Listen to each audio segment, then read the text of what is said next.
YouTube पे मेरी किसी भी वीडियो को सर्च करने के लिए आप YouTube सर्च बार के ऊपर क्लास, आपकी जो भी क्लास है यहाँ पे क्लास लिख देंगे। एक्सरसाइज, जो भी आपकी एक्सरसाइज है वो लिखेंगे। आपकी बुक अगर फेडरल बोर्ड की या सिंगल जो नेशनल करिकुलम है या नेशनल बुक फाउंडेशन है, पंजाब टेक्स्ट बुक बोर्ड है या पंजाब का करिकुलम जो टेक्स्ट बुक बोर्ड है, आप इसकी इस शॉर्ट स्पेलिंग में भी आप लिख सकते हैं। SNC, NBF या PTB, जो भी आपकी बुक है आपने सिर्फ उसको लिखना है। आपने आगे सर नदीम मुनव्वर लाजमी तौर पे लिखना है। ये लिख के सर्च के बटन के ऊपर आप क्लिक करें, आपके सामने उस एक्सरसाइज के तमाम क्वेश्चन आ जाएंगे। क्वेश्चन नंबर 4 है, इसमें लेट के A इक्वल टू ये वाला मैट्रिक्स है और B इक्वल टू ये वाला मैट्रिक्स है। पार्ट 1 में कह रहे हैं कि फाइंड ए बी का मतलब कि A मैट्रिक्स को B मैट्रिक्स से मल्टीप्लाई करना है। और सेकंड पार्ट में है वो कह रहे BA, वो कह रहे हैं कि BA क्या एग्जिस्ट करता है, क्या ये मल्टीप्लाई होता है, क्या इसका आंसर पॉसिबल है। आइए इन दोनों को देखते हैं। तो अब इस वाले क्वेश्चन में AB यानी कि A को B से मल्टीप्लाई करना है, तो पहले हमने A मैट्रिक्स लिख लिया, फिर B मैट्रिक्स लिख लिया। तो इसकी मल्टीप्लिकेशन में क्या चीज़ होना ज़रूरी होती है कि पहले मैट्रिक्स के जो कॉलम हैं उनकी तादाद, इसके कॉलम कितने हैं, इसके कॉलम है 2, और दूसरे की रो की तादाद, रो उसकी 2 हैं। इसके पहले के कॉलम की तादाद और दूसरे के रो की तादाद इक्वल होनी चाहिए। तो ये दोनों इक्वल हैं, इसलिए इनकी मल्टीप्लिकेशन पॉसिबल है। अब हम क्या करेंगे कि फर्स्ट में हमने पहली रो को पहले कॉलम से मल्टीप्लाई कर लेंगे। तो इसमें क्या होता है कि टेल को टेल वाले के साथ और हेड को हेड वाले के साथ, ये एरो का टेल है और ये एरो का हेड है। इस तरह ये वाला 2 को 1 से मल्टीप्लाई किया, 2 1 दा 2, और अगले नंबर से टेल वाले हेड वाले को हेड वाले के साथ, अगले नंबर से मल्टीप्लाई करने से पहले प्लस 1 मल्टीप्लाई बाय 2। ऐसे ब्रैकेट भी लिख सकते हैं, मल्टीप्लाई का साइन भी लगा सकते हैं। अब उसी रो को अब नेक्स्ट वाले कॉलम के साथ मल्टीप्लाई करेंगे। तो जब नेक्स्ट कॉलम से मल्टीप्लाई करेंगे तो उसके आंसर भी थोड़ा सा नेक्स्ट आएंगे, थोड़ा सा गैप देंगे बीच में। तो टेल को टेल वाले के साथ 2 मल्टीप्लाई बाय 0, अगले नंबर से मल्टीप्लाई करने से पहले प्लस 1 मल्टीप्लाई बाय 1। अब सेकंड रो पे आ जाएं। तो जब सेकंड रो को मल्टीप्लाई करेंगे तो उसका आंसर भी इधर भी सेकंड रो में ही आएगा। तो पहले इस रो को पहले कॉलम से मल्टीप्लाई करेंगे, फिर इस रो को सेकंड कॉलम से मल्टीप्लाई करेंगे। अब 3 को टेल वाले के साथ 3 multiply by 1 plus 0 multiply by 2, head को हेड वाले के साथ। अब इन्हीं को जब नेक्स्ट कॉलम से मल्टीप्लाई करेंगे तो उसका आंसर भी नेक्स्ट आएगा। अब टेल को टेल वाले के साथ 3 multiply by 0 plus 0 multiply by 1। अब थर्ड रो पे आ जाएं। इसके भी टेल वाले को, इस रो को भी पहले हम पहले कॉलम से मल्टीप्लाई करेंगे, फिर इसको दूसरे कॉलम से भी मल्टीप्लाई करेंगे। तो टेल को टेल वाले के साथ -1 multiply by 1 plus 4 multiply by 2। अब इसको जब नेक्स्ट कॉलम से मल्टीप्लाई करेंगे तो उसका आंसर नेक्स्ट आ जाएगा, -1 मल्टीप्लाई बाय 0 प्लस हेड को हेड के साथ 4 मल्टीप्लाई बाय 1। अगर आप इस मल्टीप्लिकेशन पे गौर करें कि जो पहली रो होती है ना, इसका एलिमेंट जितने भी हो 1 और 2 है। देखो ये सेकंड वाला 1 2 1 2 1 2, और जो सेकंड रो होती है 0 और 1, ये 0 1 0 1 0 1। इसी तरह जो पहला कॉलम होता है 2 3 -1 2 3 -1, और इधर भी 2 3 -1। जो सेकंड कॉलम होता है 1 0 4 1 0 4 1 0 4। एक तरतीब होती है, ये प्रैक्टिस से आपके जहन में बैठ जाएगी कि इसको किस तरह करना है। अब हम नेक्स्ट इनको मल्टीप्लाई कर लेंगे। 2 1 दा 2, फिर 2 1 दा 2, अब 3 1 दा 3 और 2 0 दा 0, 1 1 दा 1 -1। अगर डिफरेंट साइन हो तो माइनस का साइन आता है ना, 4 2 दा 8। अब इनको मल्टीप्लाई कर लेते हैं। 2 0 दा 0, 1 1 दा 1, अब 3 0 दा 0, 1 0 दा 0, अब 1 0 दा 0 और 4 1 दा 4।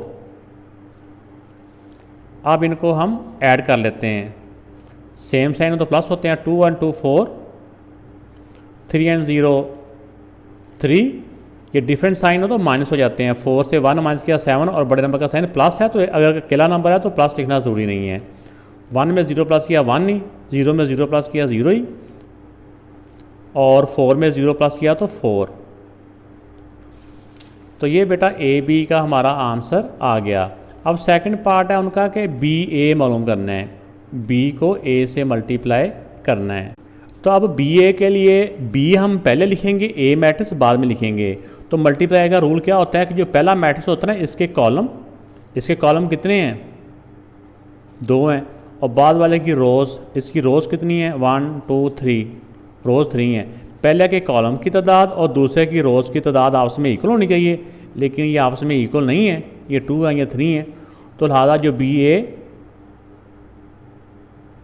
जो क्वेश्चन के अंदर से आपने ना देख लेना, B A is not exist, यानी कि नॉट पॉसिबल, यानी कि इसकी मल्टीप्लिकेशन पॉसिबल नहीं है। ये इसका आंसर है। क्वेश्चन नंबर 5 में है इफ़ ए मैट्रिक्स ये दिया हुआ है, बी मैट्रिक्स ये दिया हुआ है, then show that A B not equal to B A, यानी ए को बी से मल्टीप्लाई भी करना है और फिर बी को ए से मल्टीप्लाई भी करना है, और ये प्रूव करना है, ये शो करना है कि ये दोनों का आंसर आपस में इक्वल नहीं है। आइए इन दोनों को मल्टीप्लाई करते हैं। तो ये बेटा ए मैट्रिक्स हो गया, या बी मैट्रिक्स हो गया, तो पहले हम इनको ए बी को मल्टीप्लाई कर लेते हैं। तो मल्टीप्लाई करने के लिए जो पहला मैट्रिक्स होता है उसकी रो और दूसरे के कॉलम से मल्टीप्लाई होता है। तो पहले एलिमेंट को पहले के साथ, यानी कि टेल को टेल वाले के साथ, हेड को हेड वाले के साथ, 1 मल्टीप्लाई बाय 0 प्लस हेड को हेड वाले के साथ 1 मल्टीप्लाई बाय 0। अब इसको नेक्स्ट वाले कॉलम से मल्टीप्लाई करना है, इसके साथ भी चाहे एरो लगा लें, टेल वाले को टेल वाले के साथ 1 मल्टीप्लाई बाय 1 और हेड को हेड वाले के साथ। अगले नंबर से मल्टीप्लाई करने से पहले प्लस 1 मल्टीप्लाई बाय 0। अब सेकंड रो पे आ जाएं, इसका भी टेल वाले को टेल वाले के साथ 0 को मल्टीप्लाई किया 0 के साथ, फिर नेक्स्ट से मल्टीप्लाई करने से पहले प्लस 0 को मल्टीप्लाई करेंगे 0 के साथ। अब इसको नेक्स्ट कॉलम से मल्टीप्लाई करेंगे इसी रो को, टेल को टेल वाले के साथ 0 मल्टीप्लाई बाय 1 प्लस अब हेड को हेड वाले के साथ 0 मल्टीप्लाई बाय 0। अब इनको मल्टीप्लाई कर लेते हैं, 1 को 0 से मल्टीप्लाई किया 0 और 1 को फिर 0 से मल्टीप्लाई किया 0, ये भी 0 से मल्टीप्लाई 0, 0 को 0 से मल्टीप्लाई किया तो 0। ये दरमियान में जो प्लस है ना, ये भी प्लस वैसे ही आ रहा है, इनके आंसर ये लिख रहे हैं हम। 1 को 1 से मल्टीप्लाई किया 1 प्लस 1 को 0 से मल्टीप्लाई किया 0, 1 को 0 से मल्टीप्लाई किया 0, 0 को 0 से मल्टीप्लाई किया 0, 0 में 0 प्लस किया 0, 1 में 0 प्लस किया 1, ये भी 0 को प्लस किया 0, ये भी 0 में 0 प्लस किया तो 0। तो ये बेटा आंसर आ गया इसका, ए बी का आंसर आ चुका है। अब हम मालूम कर लेते हैं इसका बी ए। पहले बी में मैट्रिक्स लिखते हैं, फिर ए मैट्रिक्स लिख लेते हैं। अब इनको मल्टीप्लाई करेंगे तो पहले की रो और दूसरे के कॉलम से मल्टीप्लाई होते हैं। तो टेल वाला के साथ 0 मल्टीप्लाई बाय 1 प्लस अगले एलिमेंट से मल्टीप्लाई करने से पहले प्लस, अब हेड को हेड वाले के साथ 1 मल्टीप्लाई बाय 0। अब इसको नेक्स्ट जो कॉलम है उसके साथ मल्टीप्लाई करेंगे। तो अब टेल वाले को टेल वाले के साथ जानना, जब थोड़ा सा नेक्स्ट कॉलम से मल्टीप्लाई करेंगे थोड़ा गैप देना बीच में, 0 multiply by 1 plus 1 multiply by 0। अब नीचे वाले रो को बारी बारी दोनों कॉलम से मल्टीप्लाई करेंगे, 0 multiply by 1 plus 0 multiply by 0। अब इसी रो को नेक्स्ट वाले कॉलम से मल्टीप्लाई करेंगे, टेल को टेल वाले के साथ 0 multiply by 1 plus 0 multiply by 0।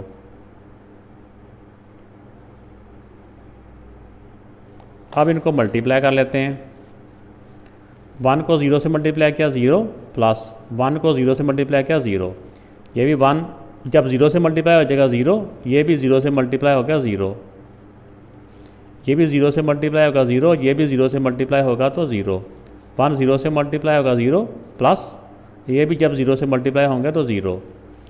तो इन सब को जब मल्टीप्लाई किया और प्लस किया, अब प्लस की बारी आ गई ना, मल्टीप्लाई तो हमने कर लिया, 0 में 0 प्लस किया 0, ये है ही सारे 0 हैं, ऐसे करके ये आ गया हमारा सेकंड आंसर।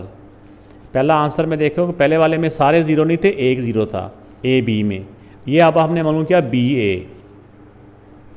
तो बी ए और ए बी आपस में इक्वल नहीं है, तो नीचे हम लिखेंगे from 1 and 2 it prove that या इट शो दैट या it verified that A B not equal to B A. बेटा वीडियो अच्छी लगे तो लाइक ज़रूर कीजिएगा, कमेंट्स करके बताइएगा कैसा। क्वेश्चन नंबर 5 है, इफ़ ए मैट्रिक्स ये दिया हुआ है, फाइंड ए मल्टीप्लाई बाय ए को ए से ही मल्टीप्लाई करना है। तो जब ए को ए से मल्टीप्लाई करेंगे तो पहले भी ए मैट्रिक्स आ जाएगा, फिर ए मैट्रिक्स आ जाएगा। तो मल्टीप्लाई का रूल वही है कि पहले जो मैट्रिक्स है उसकी रो को दूसरे के कॉलम से मल्टीप्लाई करना होता है।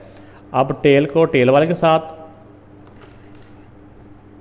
1 को 1 से मल्टीप्लाई करेंगे और फिर अगले नंबर से मल्टीप्लाई करने से पहले प्लस, फिर 1 को 0 से, 1 मल्टीप्लाई बाय 0। अब इसी को नेक्स्ट वाला जो हमारा कॉलम है उसके साथ भी मल्टीप्लाई करना है। तो रूल वही है, टेल को टेल वाले के साथ, 1 multiply by 1 plus 1 multiply by 0। अब जब सेकंड रो से मल्टीप्लाई करेंगे तो टेल को टेल वाले के साथ, अब सेकंड रो को भी बारी बारी ना दोनों कॉलम से मल्टीप्लाई करेंगे। 0 मल्टीप्लाई बाय 1 प्लस ये 0 मल्टीप्लाई बाय 0। अब इसको नेक्स्ट कॉलम से मल्टीप्लाई करेंगे, टेल को टेल वाले के साथ, 0 multiply by 1 plus 0 multiply by 0। ये पहला नंबर हम यहाँ से देख लें अगर तो वो आ जाता है, तो सेकंड नंबर वही होता है जो ऊपर होते हैं ना, ये सेम होते हैं ऊपर नीचे। तो अब इनको मल्टीप्लाई कर लें, 1 को 1 से मल्टीप्लाई किया तो 1, 1 को 0 से किया तो 0, ये भी मल्टीप्लाई 0 होगा 0, 0 0 से मल्टीप्लाई होगा तो 0, 1 1 द 1, 1 0 द 0, ये भी 1 0 से मल्टीप्लाई होगा तो 0, 0 0 से मल्टीप्लाई होगा तो 0 आ गया। अब हम इनको प्लस कर लेते हैं, 1 में 0 प्लस किया 1, ये भी 1 में 0 प्लस किया 1, 0 में 0 प्लस किया तो 0, फिर भी 0 में 0 प्लस किया तो 0।